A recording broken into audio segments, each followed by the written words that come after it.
carried through.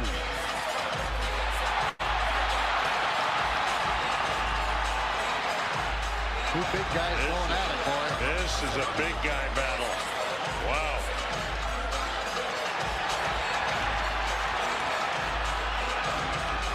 An advantage for the Ranger. Remke had no helmet for Johnston, so those punches are going to hurt a little more when they land. They'll let them go. One guy's 6'7". How big's Johnston? 6'5"? No, I think he's 6'7" also. Yeah, that's pretty good size. And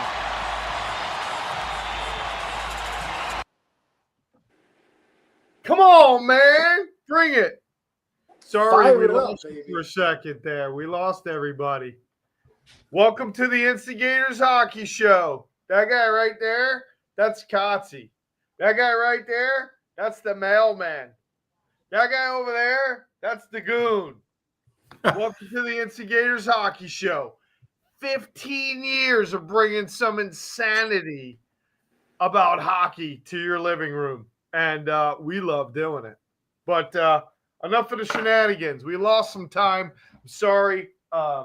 It's, a little bit colder here in the Florida area. So, we don't know how to handle that stuff. I lost the internet for a second. Come on, man. Kotze's You're up in there in New Lake York, Ontario. It's Long probably Island. 8 degrees. It's just a day. It's a sunny day here. What are you kidding me? Balmy, sunny. What was it's nasty up here. It's winter. I was time. more worried you got eaten by a python. The cold doesn't affect you.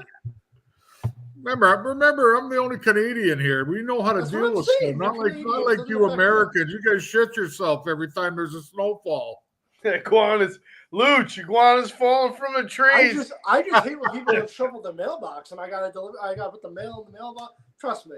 At least if I slip, 45 days off. But I love it. The mailman. Maybe you need a permanent one. Where you depends how hard I fall. I've fallen on black ice before. You could be on permanent vacation. We digress so badly on this show. Maddie, I have a doctor I can send you to. His name is Dr. Summersoff. I got a good lawyer too. Oh my God. Man. All right, boys, it's been a week and there's a lot to talk about. A lot of fun. Beth, thank you for all that you do. She put this together. Boom, in a flash. It is a Tuesday edition.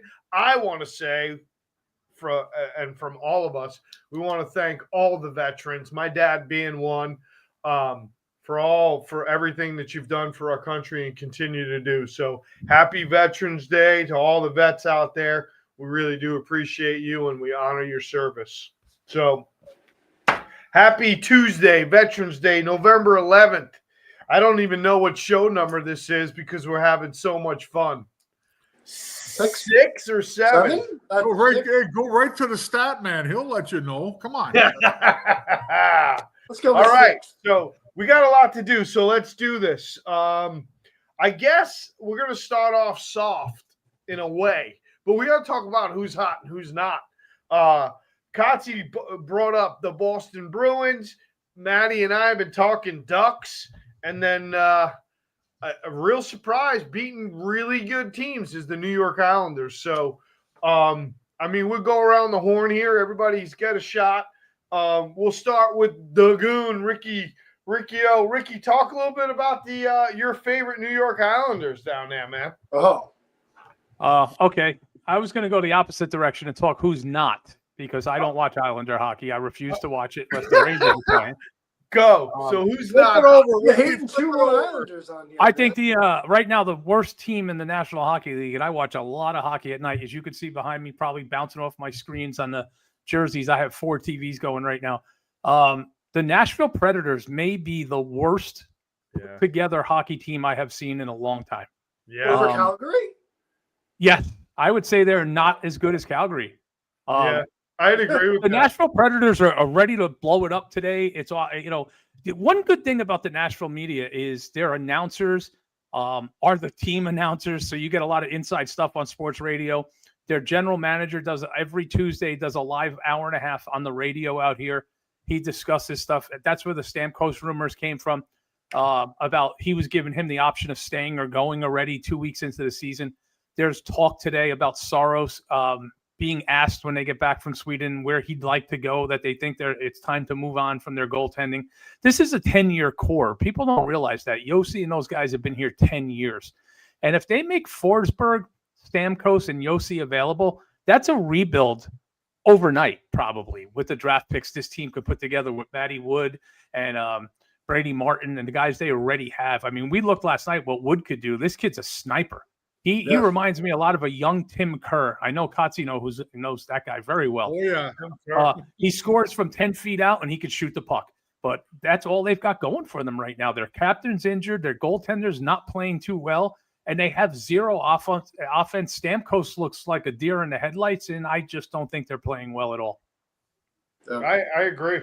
I can't believe with some of the talent that they have with Stamkos and Marchessault, how I think last night, and we won't talk about it too much, but I don't think I heard Marchessault's name maybe twice.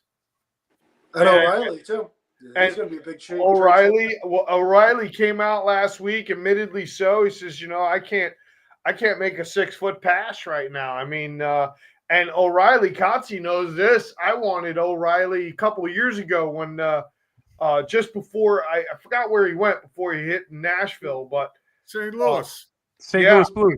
I wanted him as a midseason. I thought he would have been good for the Rangers. They needed some of that up front bang and crash. And I'm telling you, keep an eye on Stamkos to Montreal. Yeah, Stamkos is going to get moved this year. I really believe that, man. I believe that. They also talking in the Montreal media this week about having the money to get one more star, and they keep talking about, and they're not naming people obviously for reasons, but they're saying a disgruntled Southern hockey star would be a perfect fit. I mean, there's not many guys that fit that mold more than Stamkos. Kotze. I gotta jump in here on this Nashville thing. I'll make mine quick. If Soros is available, I think there's two teams in the league that could use him right now. One's Edmonton and Toronto. Edmonton can't fit him in. Toronto can. Edmonton would have to force someone to take Skinner back. Yeah, about $3 million over the cap. They could take that awful defenseman Bouchard, okay, who was like -9 the other night in the 9-1 game against Colorado. That guy sucks as a defenseman. 9-1. Hey, real quick, Colorado 9-1 the other night. I got somebody on TikTok over here saying that let's go Avs. So we got. I gotta ask you, Kotze, because I like this point that Ricky brought up, and as our former player here, little insight. How does Stamkos? Is it age? What is it? How does Stamkos go from being the catalyst almost of this Tampa Bay Lightning to where he is now with Nash? I think it's a little everything, Paul. I think age is catching up with him, but I also think he had better playmakers on the power play there in Tampa. Be quite honest with you. I mean, they threw a bunch of big names all in a hat in Nash by getting Marchessault, getting Stamkos, getting all, but they had no idea whether these guys are going to be able to connect with each other or not. And that's something I wanted to talk about a little later, in the program about the Rangers, but I might as well bring it up now. It's not, like when you play with a certain line mate or certain line mates or certain pairs on D, you shouldn't have to communicate with each other verbally. You should be able to know each other's, abilities by just looking at them, knowing what they're usually going to do in a certain situation. I think that's the problem in Nashville right now. You got a bunch of big names there, but I mean, think about it. They got 4 pretty good players there. I mean, up front. Marchessault, Forsberg, O'Reilly, Stamkos. Why are they so bad? Yeah, Yoshi. I'll tell you why they're so bad, because there's only one puck. And this is a point I made last year. That's what I just said, though, Ricky. I just said that. These guys, there's nothing that they can connect together with. It's a little more than that, though. It's a little more than that, because they overachieved Nashville in 2024, and they made the playoffs.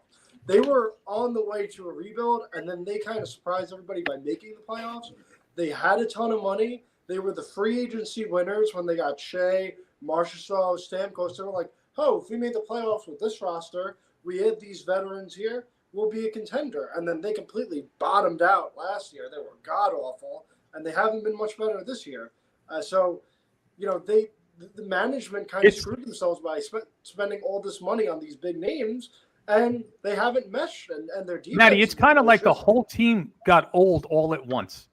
It's kind of like O'Reilly, Stamkos, Marchand. Brady Shea sucks. Look at Brady Shea. He's all over Bouchard. I'll tell you every single game. Brady Shea sucks. He's better than Bouchard.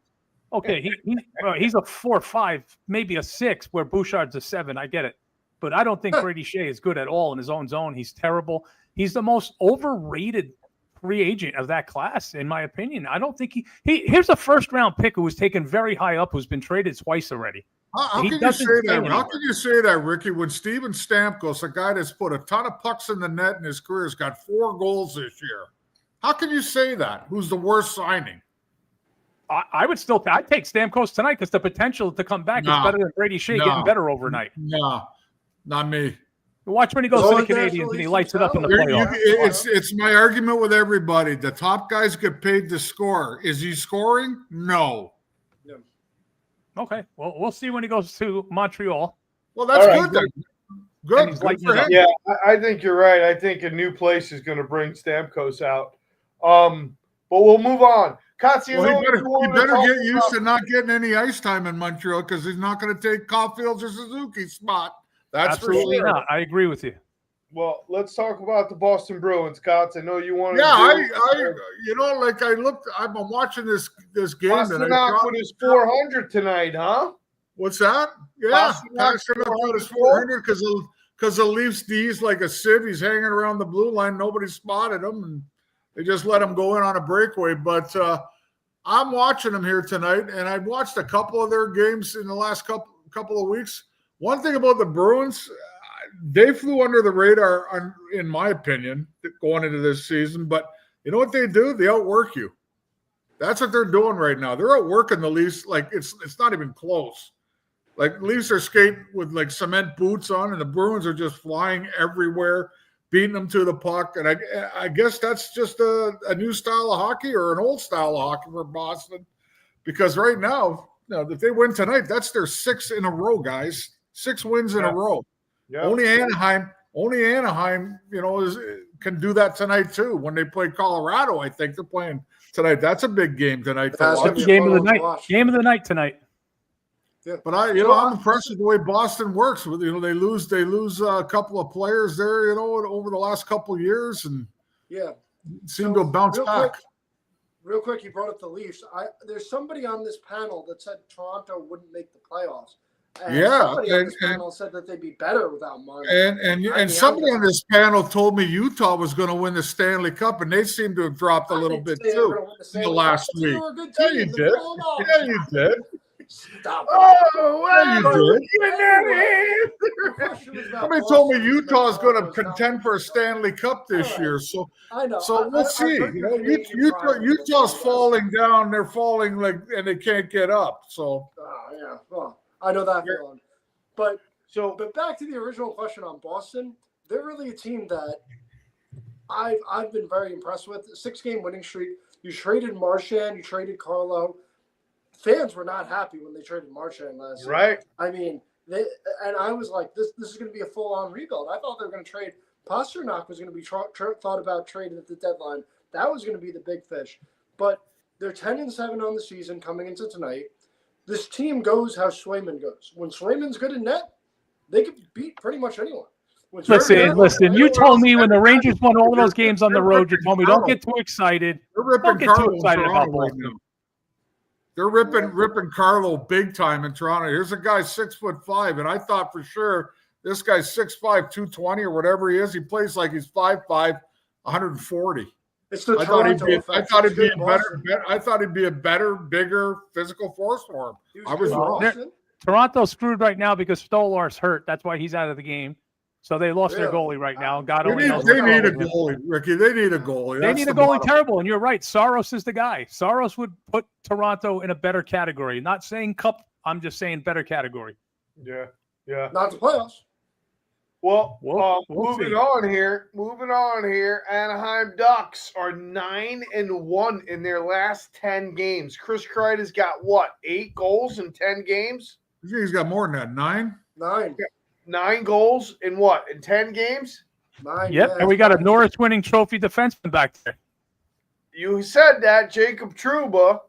Wow, Cots. 10 points. 10 points. What are you thinking there? What are you thinking? I- Anaheim I- leading the Pacific. I'm just going to repeat what I said last week. You got a great coach in Joel Quenneville. They got a good mix of veterans, whether you like the Kreider trade or not, whether you like the Trouba trade or not. They got a couple of guys like, what is it, Cutter Gauthier? I mean, and who's this other guy, Carlson? I mean, it's a perfect blend for a guy like Joel to step in who's won 3 Stanley Cups. And he basically did it the same way in Chicago. They had a lot of veteran guys on that team, but they also had a young Taves and a young Kane. So he's the perfect guy to stir the cup there in Anaheim right now, and they're doing a great job. And whether we like Trouba or not, I personally think it was wrong to let him go. Okay, but it is what it is, and he's basically telling the rest of the league, shove it up your ass right now. I'm still a pretty good player. Yeah. The only reason the Ranger fans hated Trouba was the salary. If you put Gavrikov with a guy like Trouba, he'd have an outstanding season. Again, I hate Keandre Miller. I think he burdened Trouba more than people would. Roll your fucking eyes all you want. I'm sick of hearing it from you too. The guy's he was terrible in New York, Matt. He was terrible. I want you to show me 5 games where this guy did anything in the New York Ranger uniform ever. He's the most non-physical player in the history of the New York Rangers, other than Willie Huber. Look his name up, okay? He did nothing. Willie will, Willie won't, Willie do, Willie don't. The best thing I ever heard at Madison Square Garden was a fan chanted one night, "Trade Huber for a hostage." Okay, God rest your soul, though, Willie. That's the first thing he ever hit was the fucking coffin. Oh, yeah. This guy, Andre Miller, honestly, he could turn into a Norris Trophy winner in Colorado, in Carolina. He was nothing for the New York Rangers. He lost every one-on-one battle. He was beaten to the outside consistently. Maddie, I got an NHL scout who sent me the scouting report. I read this to Kotze and Paulie before you were part of the show. Weak, mentally weak, easily intimidated, beaten to the outside, and does not use his strength. That's an NHL scout on his report. Do you secretly have a crush on Keandre Miller? Is that why you hate him so much? No, I don't hate him, and I don't hate him for any other reason. The fact that he was a disgrace to this organization. Okay, but you guys were getting back to like Ricky, what you said about Trouba. Like the Ranger fans didn't move because of his salary. Like that is inconsistency for the Ranger fans to do that. I don't disagree with what you said. Because if they want to do that, they could point fingers at Scott Gomez's contract. They could point fingers at Chris Dury's contract when he had it. I mean, You know what I mean? It's always pick and choose certain guys that they like to piss on and shit on. But Trouba right now would look awful good in a Ranger uniform as far as I'm concerned.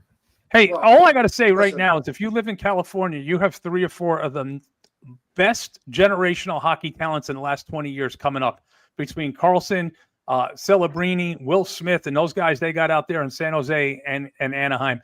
You could really look forward to watching those guys be really good for a long time. Well, yeah, Anaheim is really, honestly, I think we can call them cup contenders at this point. And I think they need to add somebody on the blue line. And they are just loaded from top to bottom. You haven't even talked about guys like Killorn, Strome, Vetrano. Killorn's a good player. Just under the radar. Yeah, he is. Maybe they should trade for Keandre Miller and shore up their defense. Listen, Ricky, Keandre Miller is having a better season outside of New York. We want to talk Rangers? Trouba, Kakko, Kreider, Miller, all better seasons when they got out of New York. People come to New York, they choke. Look at his numbers. Keandre Miller was good under Gallant. He wasn't good under Laviolette. Go look at the numbers, and it will back me up. To say he's this awful defenseman, he didn't play well in Laviolette's system, and the Rangers didn't. He didn't play well in Gallant's system either. Look at his numbers, Ricky. Come on. You can't tell me that. Maddie, what? All right, I'm not going to argue this every week with you. I'll tell you what. Let's go have a beer one night. We'll sit down. I'll get a couple scouts on the phone and let them anonymously tell you what they say about Keandre Miller. I love this. Listen, I don't get paid. Paul doesn't pay me enough to get my blood pressure up this much about one guy. So I'm just going to tell you, we agree to disagree on the guy, and that's our biggest argument. I'm okay with that because I like you as a person. I don't like you as a talent evaluator. I'm just telling you. All right, we're going to move on here. We're going to move on. So we brought up who's hot. We brought up semi who's not with Nashville. Well, hold on. Let's not. We haven't finished up Colorado though. I want to talk Colorado real quick. You know, they've only lost one. They've lost one game in regulation so far this year. That's it, guys. Yeah. And I know they lost 5, Maddie. I got the numbers up. I know they lost 5 in overtime. So to me, that's really batting 500 in overtime. You know what I mean? It's like, that's incredible. 1 loss already. And you know what? Montreal, the same thing. They've only lost 3 times. They've only lost 3 times in regulation as well. I want to put this out to the panel right now because I've said this, and I know people are going to disagree with me. I think Cale Makar is the best player in the league right now. And I know McKinnon's on that team. I know McDavid's still in this league. But if I had one guy for 1 year, Cale Makar, being a defenseman, doing what he's doing, he's been sensational. I value defensemen more than I value forwards. I don't think there's any defenseman, maybe outside of Quinn Hughes, that could do what Makar does. Colorado, sensational. I'm all in. I think Cale Makar is the best player in the league right now. Roast me. Let's go, Ricky. I can see the scowl on your face. No, let me get in there. I was asked that question a year ago on a podcast up in Toronto, and I can't disagree. I'm not going to argue with you on that. It's a pretty good choice, but I'd still take McKinnon as my first pick if I had a chance. Over McDavid? Well, yeah, I would because he plays all around east west. There's a difference. I want a guy that leads my team, that produces offensively, but he plays east west, north south. Okay, McDavid doesn't do that. And Makar's a good choice too. Like if you took McKinnon on me, I would take Makar and flip a coin between him and McDavid. Yeah, I like it. These are not bad choices to start your team with. Okay, I definitely have to agree. To me, McKinnon is the most complete player in the NHL, and I still don't think he gets enough recognition, to be honest. But maybe it's because of the don't lie, Paulie. Every year he leads the league in scoring until the last week, and your boy Kucherov nips him out at the end. Yeah. Well, I will say I do agree with that. And you know what, Maddie? I mean, there's a lot to say about Cale Makar. I mean, I've been talking up Cale Makar. I think everybody here who knows, I think we all know hockey pretty well. I mean, how do you not talk up Cale Makar? But I do want to talk about McDavid's goal the other night. Oof. That was insane. That's insanity. Little bit of luck, but a lot of talent there, huh? All skill. Well, I mean, come on. That puck had eyes too, man. That's a hell of a shot. Well, why does that surprise us with him, though? Really, the guy's magical. I mean, he may go to sleep a little for a while, you know, maybe without one of those outstanding plays, but every year he comes up with 1 or 2 or 3 of those, and just to remind you. You know what my problem with McDavid is? I'll tell you what my problem with McDavid is. He by far has the most talent in the league right now. Anyone disagree? I think he's obviously has the most talent. I agree. But I think he gets bored some nights. Not bored, but I don't think he is aggressive enough some nights. And when he's angry and he plays angry, he takes over that top spot in the league. But he doesn't. And I think he's sometimes way too passive, being this talent that's, you know, he's not head and shoulders talented better than some of the top guys. But him on his best day would be better than any other guy in the league. That's just how it is. But I think he's too passive on it. I mean, that's think why I take Connor McDavid is too passive, but you argue with me on Andre Miller. Ricky, you got to go back to Andre Miller. Connor McDavid, I'll tell you, Matty, I'll say this. I think McDavid sometimes takes the weight of the team on his shoulders, and you can kind of see he gets a little frustrated when the guys aren't playing to his level. Yeah, when he beats 3 or 4 guys and feeds somebody for an empty net and they miss it, you kind of see the body language a little bit of a. Well, you saw that last night against Columbus. Yeah, 100%. You're 100% right. Yeah. I would agree with that. I think I think sometimes he does get frustrated that guys aren't on his level. I think the only guy who really compliments McDavid is obviously Draisaitl, where Draisaitl's got a lot of finish in him, man. Yeah. They need Hyman back too. Hyman was always a good little addition to him offensively too. But I did a little homework because I knew we were going to talk about this tonight. Okay, Edmonton. They gave up almost 5 goals a game in the Stanley Cup playoff final last year to Florida. Yeah. Okay. So you're not going to win Stanley Cups giving up 5 goals a game. That's the bottom line. So if McDavid and Draisaitl and Bouchard and all these guys in Edmonton want to win a Stanley Cup, they might have to concentrate a little bit more on the back end than the front end and get a goaltender. Otherwise, they're never going to win one. Yeah, I don't disagree. When Jake Walman is your best defender, you're probably not going to win a Stanley Cup. He's the best defenseman right now. You're not going to win a Stanley Cup. Ekholm's a good defenseman. They gave up 5 goals, just under 5 goals a game against Florida. I think Florida gave up just over 2. Yeah, you know well, I mean? I think that series, both years, I thought it came down to goaltending, especially last year. I thought Bobrovsky was so good, and he made the key save. He made the key save at That's the what key they get paid to do. Yep, and then it would turn around, and Skinner would let up a shit goal or something that went off of him or so. That's so frustrating for a team, especially a guy like McDavid. I agree with you 100%. If they can get some solid goaltending there, I mean, their defense is so awful. I gotta agree. Their top 9 rounds out now with Heyman coming back. Their lines are going to adjust now with Heyman coming back. Some of those goals they let up against Colorado, it doesn't matter if you had a brick wall in that. They were giving up the goal. That's how bad that defense was. You know? Well,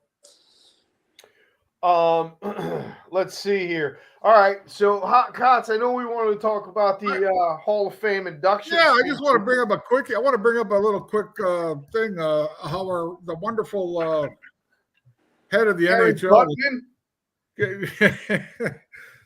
Gary Bettman, was there last night when they inducted all the Hall of Fame inductees last night. And in the middle of the speech, as he was going around, mentioning the names like Alexander McGillney, and he got to Joe Thornton and he called him Dumbo. Not Jumbo, Dumbo? Not Jumbo, but Dumbo, believe it or not. And Joe Thornton had to kind of look up on the stage and kind of like, don't worry about it type thing. Can you imagine that? Seriously? Biggest moment of your life? Seriously? Like, come on, Gary. That's sad. Is there a worse commissioner in the 4 major sports than Gary Bettman? No, I don't think. Apparently not. Apparently not to the owners in the NHL. But I'm not impressed with them. I'm not impressed with anybody in that. I mean, you got. How many players? Can you imagine being called Dumbo, though? Seriously. No, but how many guys have been in the NHL? It's hard enough to get into the league, as you know, Kotze. And then it's even harder to be the 1% that makes the Hall of Fame your biggest moment. And then the commissioner calls you Dumbo, not Jumbo. When anybody who's even a novice hockey fan knows that was Jumbo Joe's nickname. So that rubs me the wrong way, man. Yeah, it was to me, it was embarrassing. I felt bad for him, but you know what? I guess in the long run, he's in the Hall of Fame, deservedly so. But to have the commissioner of the league calling you Dumbo, I mean, yeah, it's not just a regular Joe Schmo guy. This is the guy. Yeah, did you not practice it? You know what I mean? Did you not practice your speech? Did you not have the? I completely agree. Yeah, Jumbo Elliott's got the most cranking beard I think I've ever seen on a man. That beard is insane, brother. He's got the insane had it a long time. He's had it a long time. He has. I'm going to try and grow one. Zdeno Chara was in that class last. Wasn't he? Yep. Alexander McGillney, the first Russian to actually defect. Yeah. I mean, I'm not big on Russians. We all know that, but the man was the first to defect. Should have been in the Hall a long time ago. Yeah, what do you think that delay was, Kotze? That's a mystery. That guy deserves it as much as anybody, and they just kept him out. Do you think it was the Russian thing? There were some rumors about Russian mob tied up with him a long time ago. Really? And I don't know the details of it, but there were rumors of it. So I just think it was. Look, I don't have to like a certain type of player and whatever, but I can always respect what they do. And Alexander McGillney was in his day was one of the best players in the league. I mean, he was lightning. He was lightning in speed before Pavel Bure. You know what I mean? Yeah, for sure. Yeah. Yep. And he finally got in, and deservedly so. And Zdeno Chara, Paulie, you know all about that. I mean, that guy's the guy. When he first started, I swear to God, he looked like a newborn giraffe. He could barely stand on his skates with the Islanders. Like, honestly, if you watch his first year, yeah, he looked like that giraffe trying to get up on his stilts. He was a punching really bag, too, clumsy, if you remember. Really clumsy and really sloppy, Then he finally grew into that body. Once he grew into that body, boy, oh boy. Just I forget. Somebody was talking about on the internet today. I was watching a video, and they were talking. It's going to pop in my head who it was. That the Boston Bruins Fitness Award at the end of training camp is called the Zdeno Chara Award, and it's because every year they just automatically decided the second place person would be the first place guy because Chara didn't count. That he'd be at 45 to 50 pull-ups, and they'd have to tell him to stop, and he'd do another 10 more just to show off, and nobody else did 10. He's a monster. Yeah. Monster. He could have still played. They had that one random year with the Islanders, and I know Ricky doesn't want to give the Islanders any credit. I know they're another team that's been really hot. Islanders, honestly, they're a weird team right now. I mean, they're a team that you thought were rebuilding, but don't be surprised if the Islanders sneak into the playoffs. Yeah, the Rangers beat the Devils. And first team that beat the Devils at home. I mean, and that team's really coming together. Schaefer has really ignited a spark on that team. And honestly, Patrick Waugh's doing a pretty good job coaching, too. Did you see the interview with Schaefer's grandparents? It was adorable. I have to give the kid some credit. Did you see his grandparents came to the game? Schaefer's a great guy. Schaefer's a great kid. They were asking his grandfather a question, and he leans over and goes, I can't hear you. I can't hear you. And he's going like this. Oh, God. I'm deaf. I got hearing aids, so, I get that. Schaefer's the real deal, boys. We all know that. He's the real deal. Yeah, he is. You had discussed that already. Yep. Hey, I want to ask you guys a question. What's your thoughts on Celebrini? I mean, he's the real deal too. He's top 5 player in the league right now. Right. There's got to be a point where this kid gets his bell rung now. Not with Reeves on the team. Well, that's why you have Ryan Reeves. I don't know. I still think you also got to get caught to get hit, and you got to keep your head up. Unlike Hedl, I think he doesn't look down when he makes passes. You got to have ice awareness, and I'm not the one to talk about that. I was a big burly idiot who skated up and down the wing, was lucky not to fall down. But these guys today are either taught the right way or the wrong way. And I'm not picking on you, Paulie. I love Hedl. But he just looked down every time he made a pass. When you look at some of these natural guys that don't get hit, Gretzky never got hit. Gretzky got hit once. He got hit one time. It wasn't. Listen. I tried to hit him as many times as I could, and you know what? He was kind of like Dan Marino as a quarterback. Didn't look fast, but he could shift one way to the left or right, and you'd miss him completely. Yeah, that's how Gretzky was. So, what do you think? Do you think Celebrini is the real deal? Yeah, I do. Yeah. Yes. And I'm not worried about anybody trying to drop him, Paulie, because you know what? He's a little bigger than you think. You know what I mean? He's not a small guy. But he does make some cute plays. He's kind of cute sometimes. Well, so does Connor McDavid. So do all these other guys. So's Leo Carson. So's Will Smith. So's Schaefer. Yeah. They're all young and slick. That's the new style, buddy. Yeah.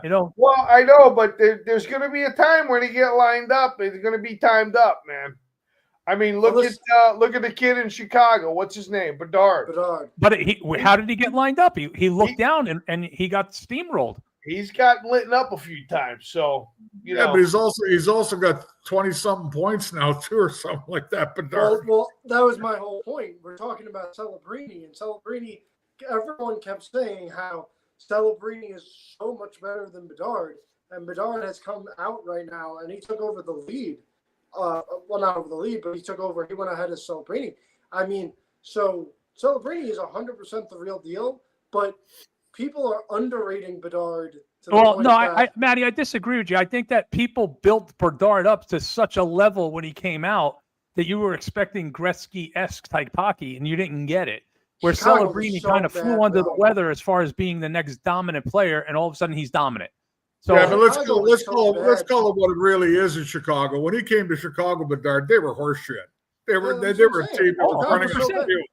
A Once bad you got- team, period. who I called them this year. I had the Montreal Canadiens, the did. Ducks, and the You Chicago Blackhawks. 100%. I'm telling you, And San Jose he's might make he's the a playoffs. very, very good hockey player, but you know what? He's just getting his feet under him, and he's going to be great. I'm just saying he came out and we were expecting 70 goals and 150 points, and we didn't get it. And it's kind of like what we expect from Lafreniere, which we'll get into later. But when he came out, all the Ranger fans were like, oh, we're going to get a 50-hole, 100-point season, and we didn't get it. You know, and it was like, oh, well, Bedard now has turned everybody's head now because now he's putting up those kind of points. And, yeah, he's becoming really dominant. He controls the game. Well, I think a lot of it has to do with Frank Nazar being that Yeah, for second sure. line center in Chicago. He doesn't get a lot of attention either. Former 13th overall pick. That has taken a lot of pressure off Bedard. Ducati's saying the Chicago teams when Bedard first got in were not good. And Celebrini always had Will Smith right there. Don't sleep on Michael Misa.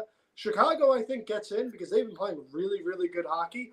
But since San Jose beat the Rangers at MSG in that overtime game, they've been playing like a playoff team. They started the season, 4-1 or 5-1, and they're like 6-1 since that time. So San Jose that game might have turned their season around. It's still early. They're a young team. I don't really expect San Jose to make the playoffs. I think Chicago will get in, but those two teams, I can't wait to see some Western Conference playoff matchups over the next decade between Celebrini and Bedard. That's going to be must-watch hockey. Or Leo Carson and Bedard. Leo Carson as well. Well, we'll get into That's what I'm saying. That Western Conference has got a lot of stars coming up out there. Yeah. I mean, San Jose is talk about- 7-2-1 in their last 10. So yeah, good point, McKinnon- Kevin. Good point. And most of the guys we're talking about here, they haven't even reached their peak age yet. They can't even drink alcohol. They're They only haven't, 21. you know what I mean? They haven't even reached their peak age yet. Like they're not even close to 25 years of age yet. You know what I'm 20, saying? 20, 19, 20 years old. It's crazy. As long as they stay healthy, they're going to be like big time players for their whole career. Absolutely. You know, Kotze, you made this point last week. You said, you know, it took 10 years for these teams to rebuild, but now they're seeing the fruits of sucking. No other way to put it. But they went through full rebuilds, and it's paying off now. And this is where, you know, they're probably going to be dominant for a couple years out there. But you know what's really funny? If you look at the stats, the East is dominant when they play the West this year. You know, Yeah. Ricky, when you mentioned that, like they went through the full rebuild. See, you can do that when you have a team in Anaheim and San Jose, but you can't do that when you're in New York. You can't do I that agree. in Toronto. You can't do it in Montreal. You can't do it in Chicago or most places that are major big cities that hockey is their thing. That's the one thing you can do. Like if you're Nashville, you can start again if you want tomorrow, and nobody's going to really complain. But if you try doing that in New York right now, people will complain. The fans, the prices, the tickets, everything. They go nuts. I don't know. So there is something to that when you got a team out in the West Coast like Anaheim, Seattle, whatever. You can do that rebuild because it's not quite hockey fever like New York, Toronto, or Montreal. Hey, one more real quick. I know we're going to go into the Rangers soon, but Barkov is skating now? Is that with a brace?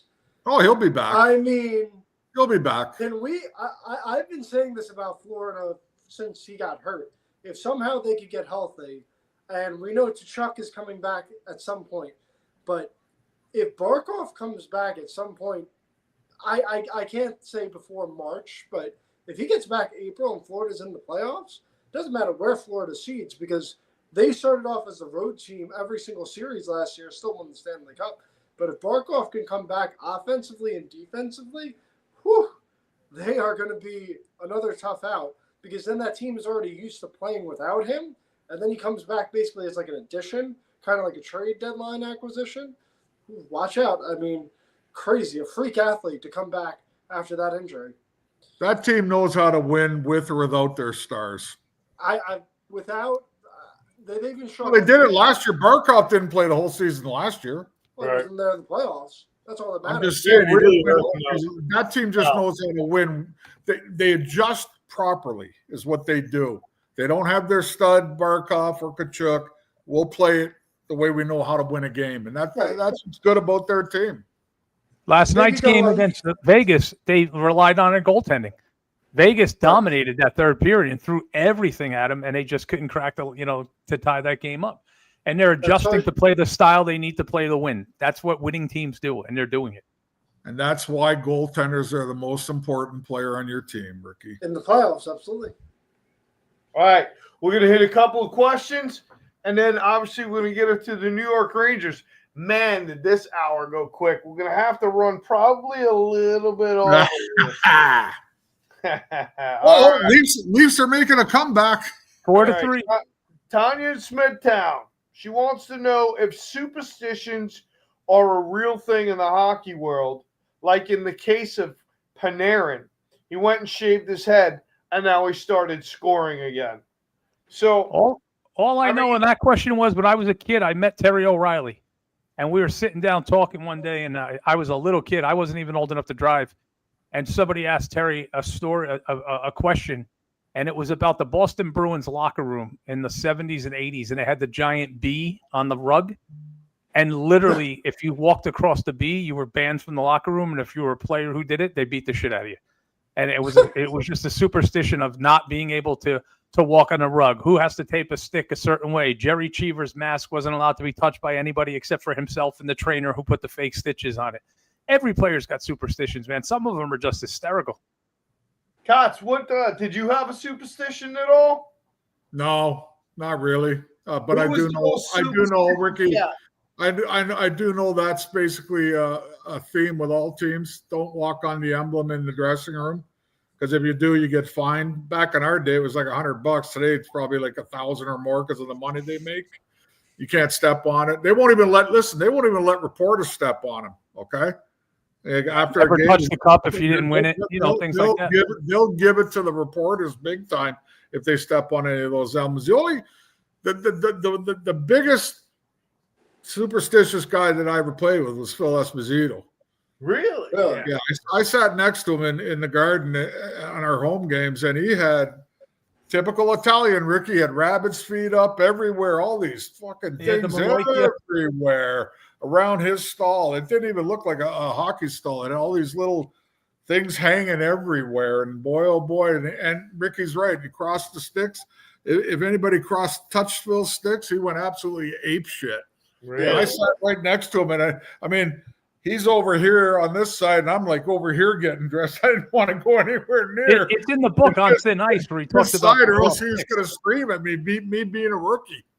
But he's probably the biggest superstitious guy that I ever played with. Wow. Well, I'm not an athlete, but just pure mojo, I guess. If you get a haircut, you get new clothes, you feel better about yourself. So when you're in a rut, you got to change it up a little bit. So, if you get anything to give you a little more confidence, to give you that extra edge, he shaves his head. So maybe he's a little more aerodynamic on the ice. You got any superstitions, Rick, when you're watching a game? They're winning. I'll tell you a couple of quick superstitions. My Uncle Ray, God rest his soul, is the reason I'm as big a hockey fan as I am and as passionate as I am. And if the Rangers scored, you had to remain in that same exact spot. And if you weren't in the room, you weren't allowed to come back in the room. Yes. So I swear to God, 1979 Stanley Cup Finals, my mother left the room and the Rangers scored a goal and he forced her to sit in the kitchen until the game was over. Playing baseball, when I got drafted, I had a thing growing up as a kid. I always had to put my right sock and my right spike on first. I could not put anything on my left side of my body before I did my right. That was my big superstition. Hilarious. That worked, didn't it? Yeah, for a little while it did. All right, we're going to do we got two more questions. So, Ryan from Michigan, how detrimental do you think the Olympic break is to the NHL season? So we did this last week a little bit, but it is a good question. Kotz, how much does it interrupt the season for players to get that kind of break? You could be hot. You could be a hot team going into the All-Star break and kind of cools you down, don't you think? I wish I was still playing because when they take that break, that means us Scribinis get the holidays for whatever, 2-3 weeks. I mean, it's great for me, but We're just beating a dead horse here. I told you I don't like it at all. And I did read today that the NHL is actually sending a group of people over to Milan right now to find out what the hell's going on with that rink. Is it going to be up to date? Is it going to be properly done? All that stuff. There's a lot of stuff to still be untangled here with this Olympics and this rink. That's all I know. But me, I think it is detrimental to the league personally. Now, right. Rick, is it European? Is the hockey rink for the Olympics European style, where it's a little wider, or is it NHL style? Do you guys know? European style rink. So it's a little wider. There's more room. It's always been a wider rink, unless they've changed something. But there's always been the bigger ice surface. I know. There's different rules for basketball Olympics, hockey Olympics, but I mean this is. I don't remember a gap being this long. It's almost close to 4 weeks. You're looking at all of February basically being gone, and it could really help some teams. It could really hurt some teams. I guess the closest thing you can kind of think of is like the COVID year, where everything obviously shut down in 2020 because of COVID, and some teams that were playing well never got their mojo back, and some teams that weren't kind of were able to regroup. So it'll be interesting to see. Like, I remember the Rangers during the COVID year. That was the year Mika had 40 goals in 57 games, and he had a 5-goal game against Washington before COVID hit. The Rangers were really playing well. COVID hit. They weren't as good. So it's going to be interesting to see. Like, a lot of teams, if you're struggling, good reset. If you're playing well, it might be hard to kick that back up. So we'll see. As a fan, I hate it. I just hate having a month off, watching games. It just drives me crazy. But Exactly. we'll see. What are we going to talk about? Well, we'll find. Paulie, I have a topic I wanted to bring up tonight. If I can get 5 minutes of our time, if you're okay with that. go. I had never heard this story before today, and I'm pretty good. Like, I watch a ton of hockey documentaries. I've probably read 200 hockey books in my life. It's my passion. But I had never heard the Washington Capitals 1990 scandal before. Katsu, are you familiar with this? I'm waiting for you to spill the beans. Okay, so Nick Kyprios told a grand jury he had to testify against 4 of his own teammates: Courtnall, Scott Stevens, Neil Sheehy, and I forget, Dino Cicerelli. Picked up a 17-year-old woman who was drunk, and they proceeded to rape her. Jesus. The charges were filed. Nick Kyprios turned evidence on his teammates. The police department basically botched the investigation and clarified there was a misconduct of sexual orientation that took place with the 4 players. And that is the reason Scott Stevens and Russ Courtnall were traded to the St. Louis Blues. Wow. I never heard this story before. I never liked Scott Stevens as a player. Now I have a seriously personal dislike for him. And I wonder why this story has never come out with what's going on with the 5 players now that have been basically blackballed from the NHL. This is a pretty evil event that took place. We got a good fight going. Domi's beating somebody up. Zadorov. He's going after Zadorov.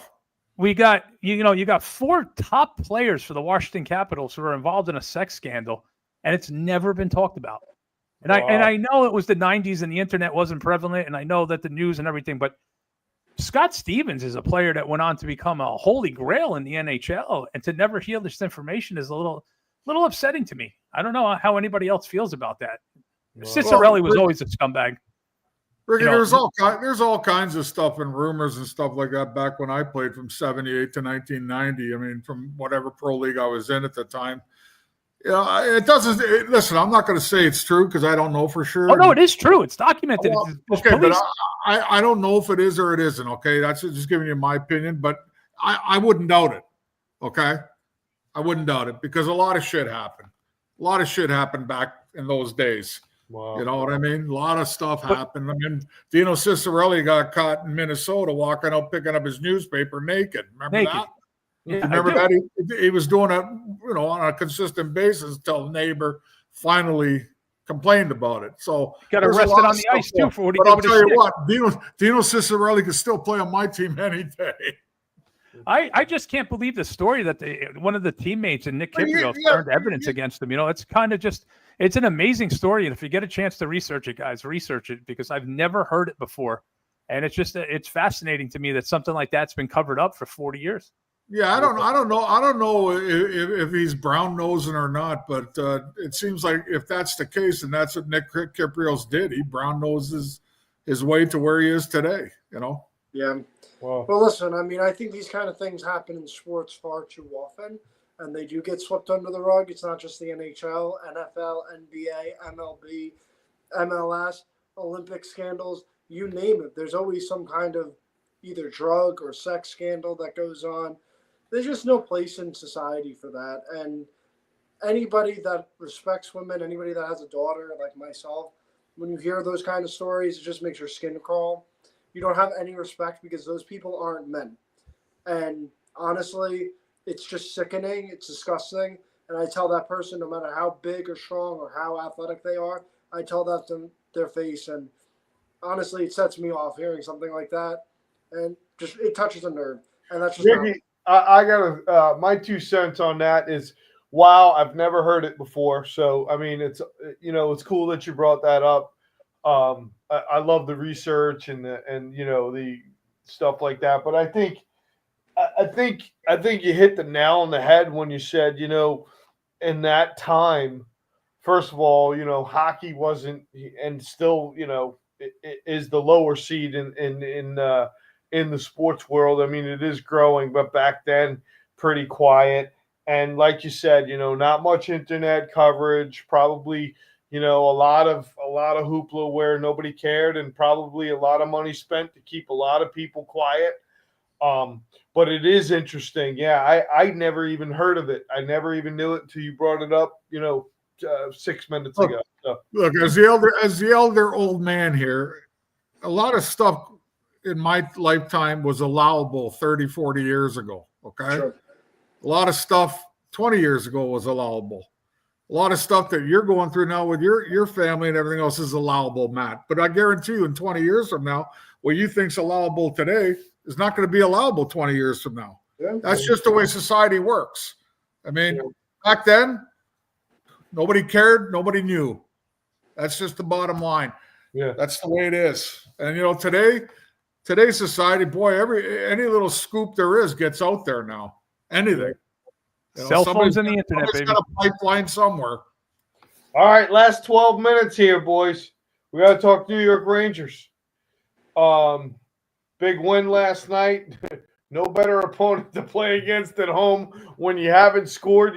You set a record for not scoring and not winning at home. And then finally they cracked the egg wide open with 6 goals last night. Couple pretty marginal. But overall, I think big, a lot of big breakouts there, man. Would it be nice to see Lafreniere use the talent that he has? What a pass by Gabe. And then obviously Mika scoring up with the beauty himself. And, just a lot of puck movement and stuff like that. Still got to kind of talk about the power play. Got to do something there, but hopefully it's all going to come together. And then obviously, like Luch said here, the comeback here of Vinny Trocheck, who obviously was sorely missed. Who wants to go first? Over Lafreniere's game yesterday. If you saw my little clip before the show, I predicted Lafreniere to have a 3-point game, and I actually called Laba to have a big game, but that's before I knew Trocheck was back. I think if anyone's going to get Lafreniere going in a good way, it's Vinny Trocheck. Just seeing last night what he brought to the team. Yes, it was Nashville, but there was just a different attitude. He didn't take shit from anybody on the ice.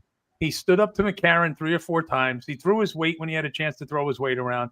He's always poking and pecking at a goaltender, his glove when a puck is loose. It's just a different environment when the Troch is in the lineup. And I love how it pushes Laba back down to being a third-line center. I think we got a very solid top 9 right now with him in the lineup, and I think you're going to see a different team. I know Matt says, don't get too high on them. I do get very high on him, and he knows that already. He's only known me a couple months, but he knows they won 4 in a row, and I think they're going to win the Stanley Cup. But I definitely think – I'm going to say it right now. I definitely think if they stay healthy and they add Rempe back to that 4th line, I say the Rangers make the playoffs. And I've said it all season long. And I love the depth that they have right now. They've got 3 really good lines. And Laba and Trocheck are the focus right now. And Laba's – I got to listen to the Detroit Red Wing game with the Red Wing announcers, and he's from that area. And hearing them tell stories about this kid I never realized just how good he was as an amateur. They were talking Pee-wee and stuff like that this kid was dominant and bigger and stronger in his physical conditioning in college and setting all kinds of records for conditioning drills.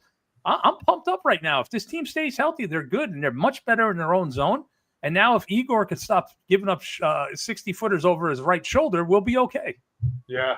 I want to add to that real quick, and then we'll go around the horn here. But we were kind of texting last night in our little group. I tell you what, man. I mean, I'm so happy defensively. I feel like Gavrikov is coming around. I think Susi laid a couple of big hits last night. I'm really happy with our defensive core.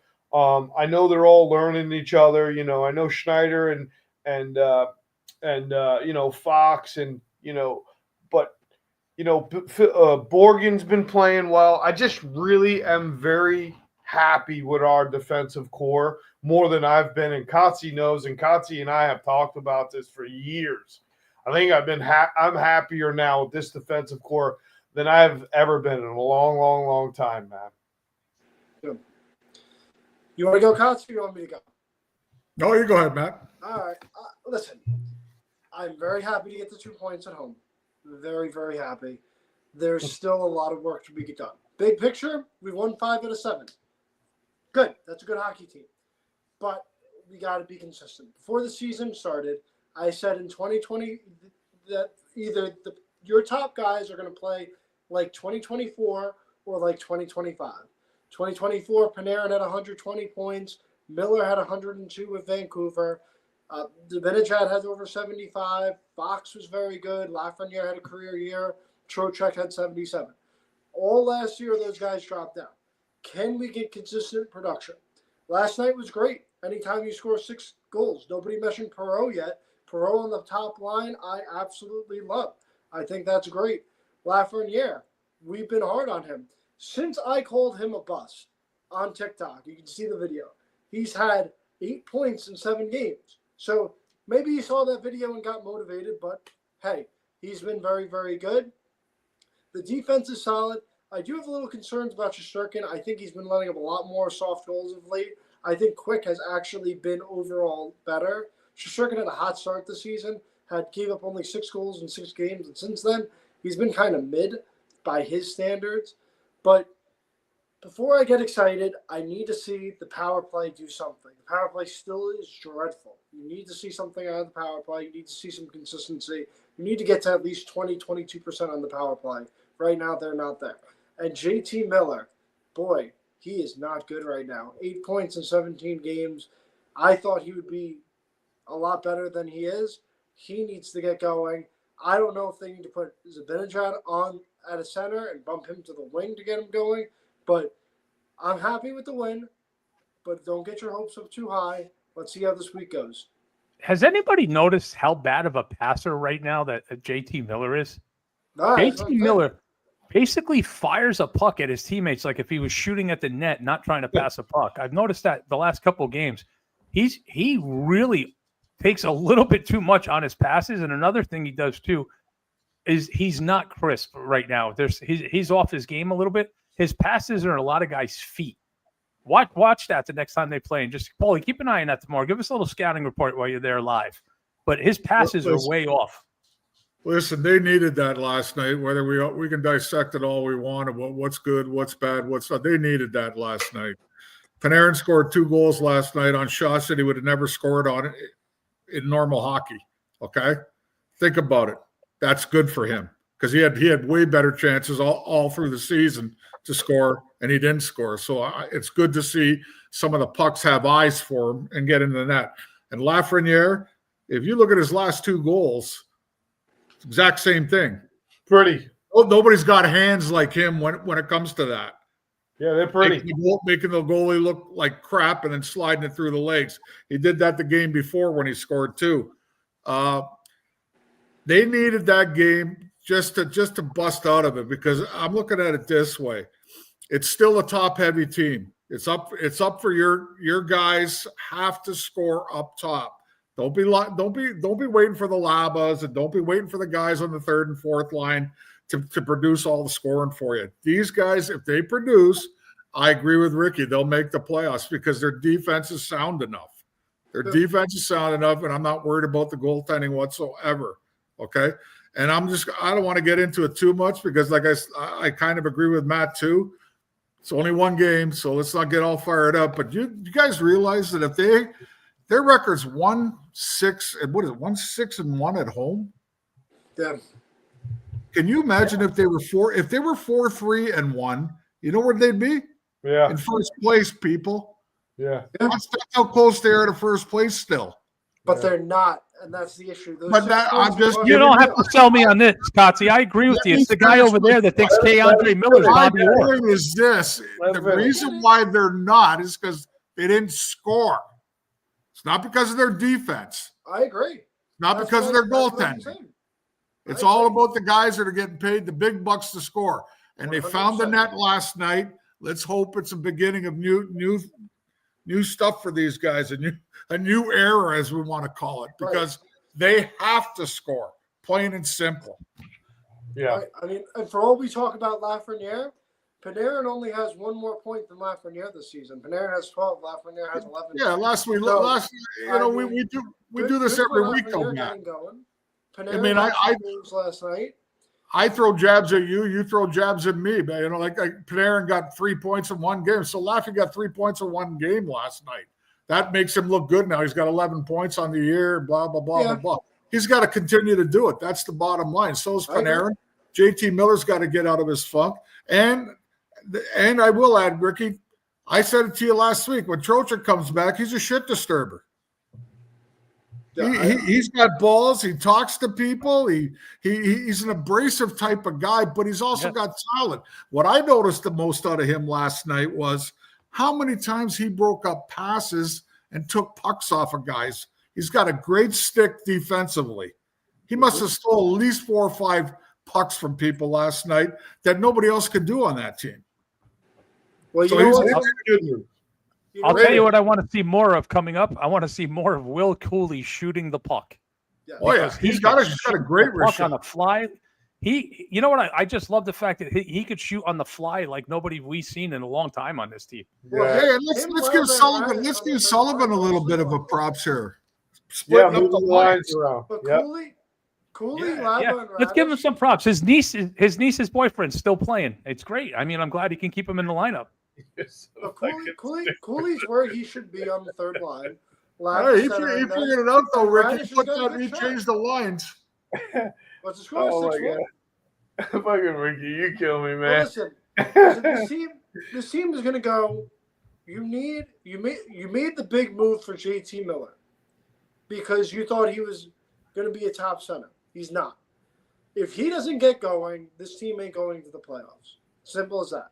He was very good last year after the trade. 35 points in 32 games. He was over a point per game player. If he can't get going, and if he is hurt, then you got to sit him. But I still think Trocheck's coming back. That's going to help. I still think this team goes with Mika, Panarin, and Lafreniere, and obviously Trocheck. I think you're right. I mean, obviously, we need to get production out of Miller. We need a better game out of Miller, but there's a lot of key components here, man. I think Miller is probably, chomping at the bit a little bit, being named captain. He's probably still a little bit hurt. I think he's going to come around. I think as the guys around him, if Mika could score fucking goals like he did last night again, and Lafreniere could show his hands like Kotze said, I think Miller comes around easily. He's put a lot of pressure on himself, man, especially losing at home. Paulie, can I just ask you one favor? Yeah. Could you refer to him as JT from this point forward, please, because of the PTSD I suffer?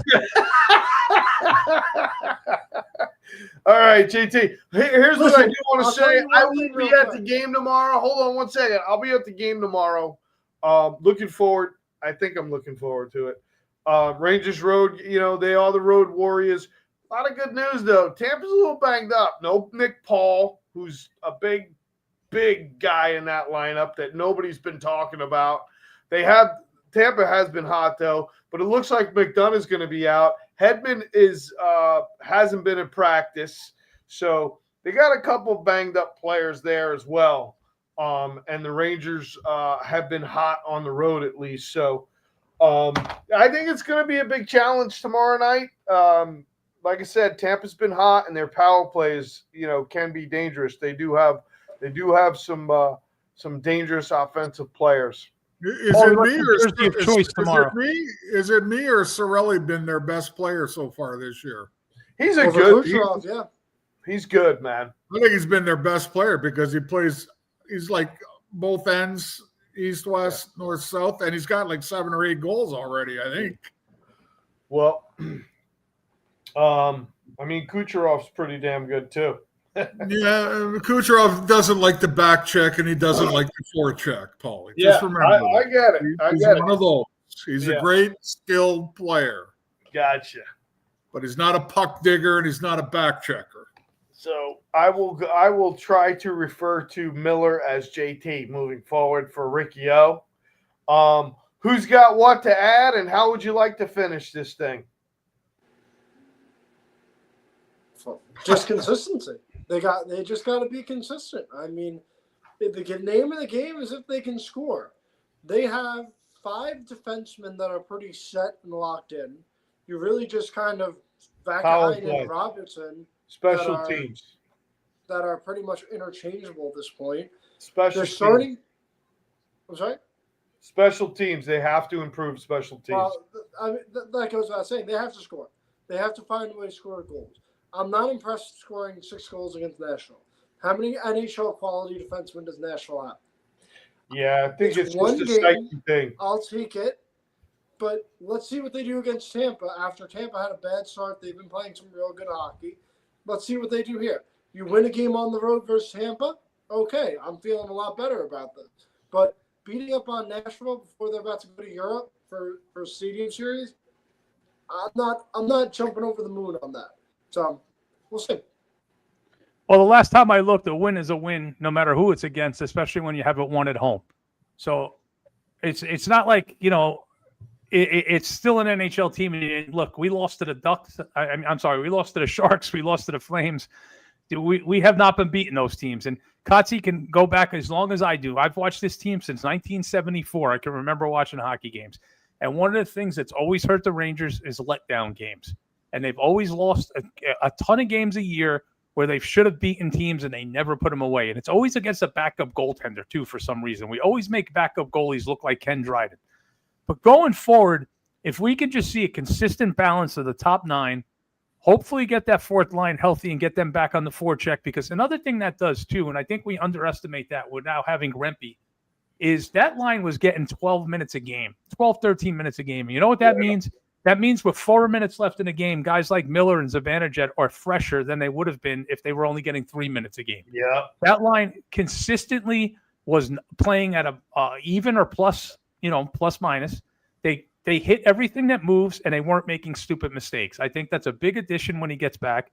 I think the top 9 looks good. I think Kotze's 100% right. Sullivan's pushing some right buttons. And hopefully it puts us in the right direction. Look, if we go out tomorrow and we lose 7-0, the bubbles burst again. I'm a the sky is falling or I am Jesus Christ type guy with this team, only because I love him and I want to see him succeed, and my heart's involved in this team. But I think consistently, if they can get scoring, get the power play gets hot, Panarin gets someone. Listen, a fluke goal could set a guy off. Last night's goal off his skate. That's a fluke goal, but you still have to have the skill to bank that puck off the back of the net and off a guy in. They don't draw pictures on the score sheet.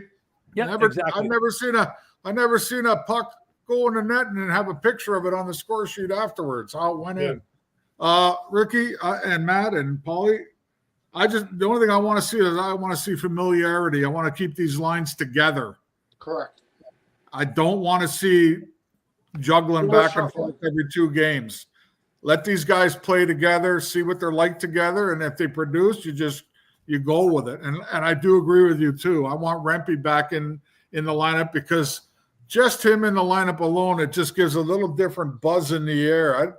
Even last night's game, like the crowd was kind of lame, kind of quiet, but it seems when Rempe's in the lineup, there's always a little bit more electricity in the air, whether he's on the ice or not. It just seems that way. But Paulie and I discussed this the other day on the phone. Let's stick to the familiarity and let these guys play.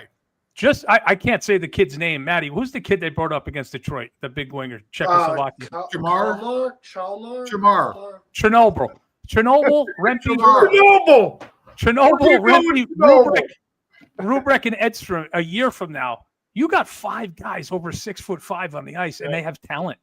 This organization's finally going north-south, guys. North-south. We're not doing the Kratzoff bullshit. We're not drafting guys who die. We're going north and south. And let's hope that we got a future. And I'll tell you what, the kids that have come up have looked good. Perot fit right in last night.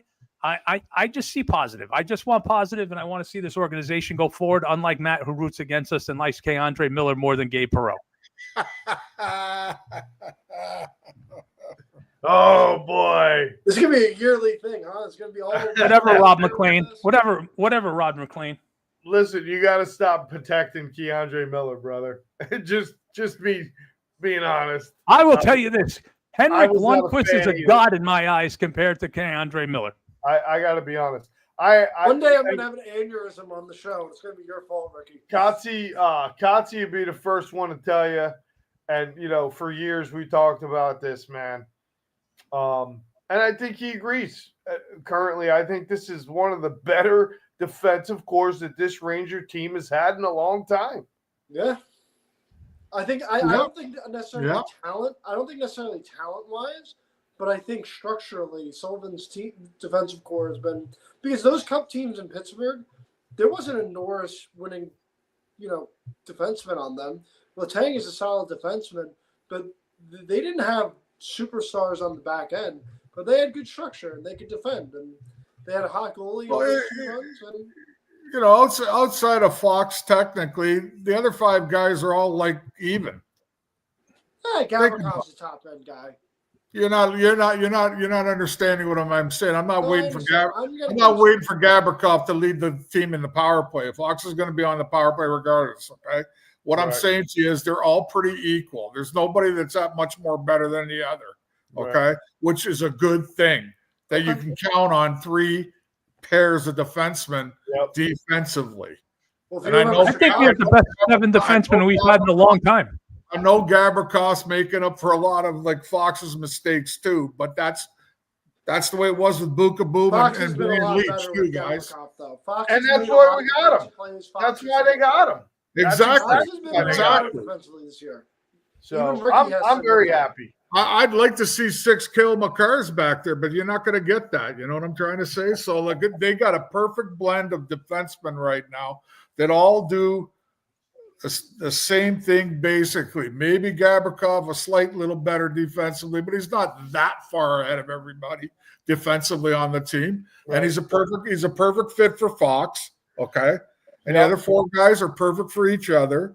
You got Quick in net when you need a backup. He's been aces since we got him. Shesterkin again, he's up and down, but he's still Shesterkin when you really need him. It's the offense that's going to bring this team to the top or the bottom, plain and simple. Agreed. All right, boys. Anything else we need to finish up with? No, but if we ended in the next 28 seconds, I was dead on with being 14 minutes over the time. Well, we're gonna do just that. Ricky, you should have bought Mega Millions tonight. Then I should have bet Utah to win the Stanley Cup. Oh, Toronto's not making the playoffs, so you know what I'm yeah, they are. Oh man, I love it. We're having so much fun around here. You'll see. We're having so much fun around here. All right. Next week, I don't think we have a problem getting back on schedule Wednesday night. We're leaving here on Wednesday, so I'll be home. All right. Well, keep us posted. If we need to adjust, we'll know early. But enjoy the great frozen tundra over there on Hey, listen, every day's a vacation for me, big boy. Don't matter if it's summer, winter, fall, spring, it's a vacation. All right. With that being said, we're done. We'll see you in a week. Let's go Rangers. I will be at the game tomorrow, so hopefully I bring some good luck to the New York. You gotta wear your Kucherov jersey there tomorrow, or what? Well, No, you are. Yeah, you are. You got a Michael little love. Vasilevsky. I know Paulie all these years. Paulie has a little love for that Tampa thing. They're a good team. I have no love. They're going to win the East this year. I have no love there. He's got me all wrong. Tampa's going to win the East this year. That's right. Who cares about Tampa? All right. We'll see you in a week, everyone. What in the last 10 years? Tricky. Are we done?